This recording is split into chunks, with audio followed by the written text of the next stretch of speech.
नमस्कार. भावनाज होमटाऊन रेसिपीजमध्ये तुम्हा सगळ्यांचं खूप खूप मनापासून स्वागत.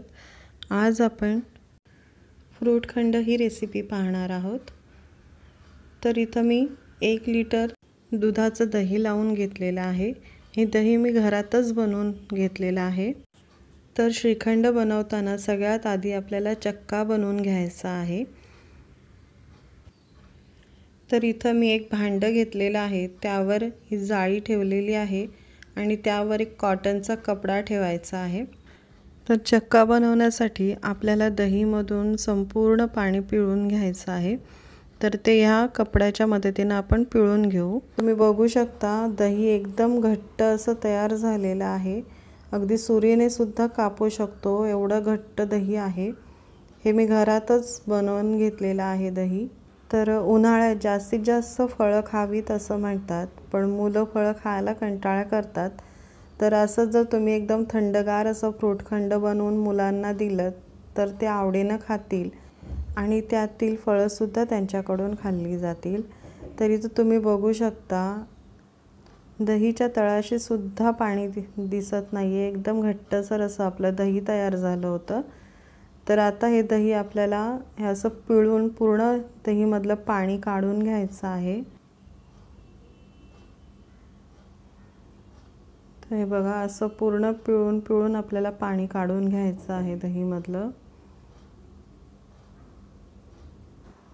तर आता कपड्याच्या साईडला हे जे दही लागलेलं आहे ते चमच्याने किंवा सुरीच्या साहाय्याने खरवडून घ्यायचं आहे.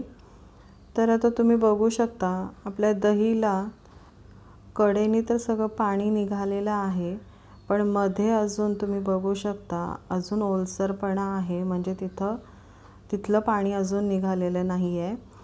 तर आपण काय करायचं, चमच्यानं थोडंसं दही असं हलवून घ्यायचं, म्हणजे काय होईल, जे मधलं दही आहे ते साईडला येईल आणि जे कडेचं दही आहे ते मध्ये येईल.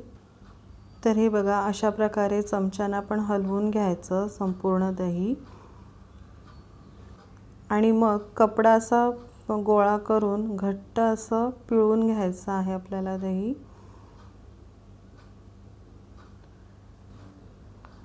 तर हे बघा असं घट्ट पिळून घ्यायचं, म्हणजे सगळं दहीमधलं पाणी निघेल.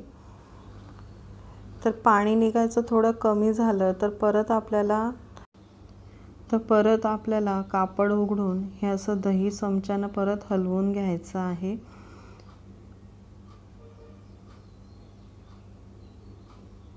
हे बघा या अशा पद्धतीनं परत हलवून घ्यायचं आहे आणि परत कापड गोळा करून आपल्याला हे पिळून घ्यायचं आहे.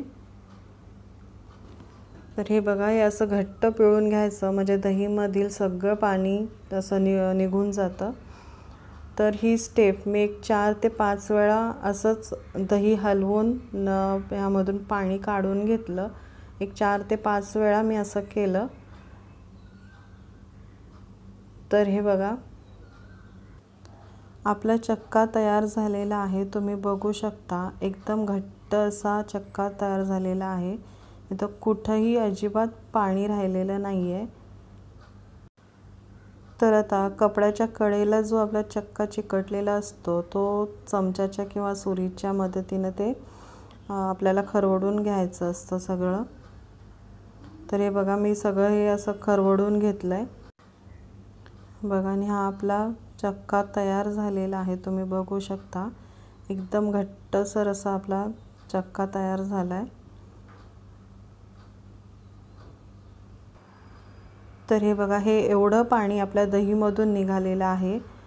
तर हे पाणी फेकून द्यायचं नाही आहे. हे पाणी आपण जेव्हा कणिक मळतो तेव्हा कणिक मळायला घेऊ शकतो किंवा आमटीमध्ये सुद्धा हे पाणी घालू शकतो. तर मी इथे एक दुसरा बाउल घेतलेला आहे आणि त्यावर ही जाळी ठेवलेली आहे. तर या जाळीमधून आपल्याला चक्का असा गाळून घ्यायचा आहे. तर चक्का आपण लगेच तयार करून घेतला होता, त्यामुळं अजिबात आंबट झालेला नाही आहे. त्यामुळं आपल्याला साखरसुद्धा इथं जास्त लागणार नाही आहे. फक्त 3 चमच पिठी साखर मी इथं घेतलेली आहे. तर काही जण काय करतात, चक्का बनवायचा असला तर पाणी निथळायला ते रात्रभर कपड्यामध्ये असं टांगून ठेवतात, त्यामुळे चक्का आंबट होतो आणि म्हणून साखर जास्त लागते। जेवढं चक्का आंबट असला तर जेवढा चक्का असतो तेवढंच आपल्याला साखर घ्यायला लागते। पण इथं मी लगेच असं पिळून पाणी सगळं निथळून काढलेलं आहे, त्यामुळे आपला चक्का अजिबात आंबट झालेला नाही आहे, त्यामुळे साखरसुद्धा आपल्याला कमी लागलेली आहे। तर जाळीवर असं चमच्यानं आपल्याला चक्का हा गाळून घ्यायचा आहे, म्हणजे काय होईल, आपल्या श्रीखंडामध्ये अजिबात गुठळी राहणार नाही, एकदम क्रीमी असं आपला श्रीखंड बनून तयार होईल। हे बघा, या अशा प्रकारे ह्या आपण गुठल्या फोडत फोडत श्रीखंड तयार करून घ्यायचा आहे। तर आपला श्रीखंड तयार झालेला आहे, त्यामध्ये मी अर्धा चमच वेलची पावडर घालते आहे। तर आपला बेसिक श्रीखंड तयार झालेला आहे। तर ह्या श्रीखंडापासून तुम्ही श्रीखंडाचे वेगवेगळे प्रकार बनवू शकता। तर मी 2 चमच दुधामध्ये आधीच केशर भिजत घातलं होतं, ते ह्यामध्ये आपण घालायचं आहे। केशर हे ऑप्शनल आहे, तुम्हाला हवं असेल तर घालू शकता, पण केशरमुळे काय होतं, कलरही चांगला येतो श्रीखंडाला आणि फ्लेवरही चांगला येतो, म्हणून मी केशर घातलेलं आहे। आता हे व्यवस्थित मिक्स करून झाल्यानंतर आपल्याला ह्यामध्ये फळं घालायची आहेत। तर मी इथं डाळिंबाचे दाणे घेतलेले आहेत, पेरचे बारीक तुकडे करून घेतलेले आहेत, सफरचंदाचे बारीक तुकडे करून घेतलेले आहेत आणि किवी घेतलेली आहे। तर ज्यावेळी तुम्हाला श्रीखंड सर्व करायचा आहे त्याच वेळी फळं घालायची, नाहीतर फळांची चव थोडी बदलू शकते काही वेळेला। तर किवीच्या जागी तुम्ही इथं द्राक्षसुद्धा घेऊ शकता, हिरवी आणि काळी द्राक्षही बारीक कापून तुम्ही ह्यामध्ये घेऊ शकता, किंवा ऑरेंज जेली, स्ट्रॉबेरी जेली वगैरे मिळते ती घेऊ शकता, तुटी फ्रुटी घालू शकता। तर इथं मी थोडे ड्रायफ्रूट्ससुद्धा घेतलेले आहेत, थोडेसे मनुके, काजू आणि बदामाचे तुकडे करून घेतलेले आहेत, ते सुद्धा ह्यामध्ये घालायचे। तर लक्षात ठेवा, ज्यावेळी आपल्याला श्रीखंड सर्व करायचा असेल त्याच वेळी फळं घालायची, अगोदर घालून नाही ठेवायची। तर आपला फ्रूटखंड तयार झालेला आहे, तर तुम्ही नक्की बनवून बघा, हे तुमच्या मुलांना नक्की आवडेल। तर सर्व करूया। तर फ्रूटखंडमध्ये फळं ही जी कडक असतात तीच घ्यायची, म्हणजे ज्या फळांना पाणी सुटतं ती फळं ह्यामध्ये घ्यायची नाहीत। जर ती फळं घेतली तर आपला हा श्रीखंड असा पचपचीत होतो।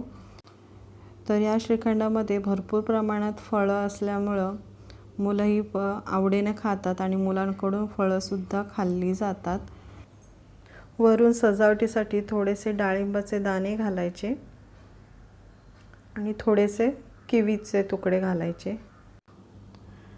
तर तुम्हाला माझी रेसिपी कशी वाटली हे मला कमेंट करून नक्की सांगा। व्हिडिओ आवडला असेल तर व्हिडिओला लाईक करा, शेअर करा आणि सबस्क्राईब करा।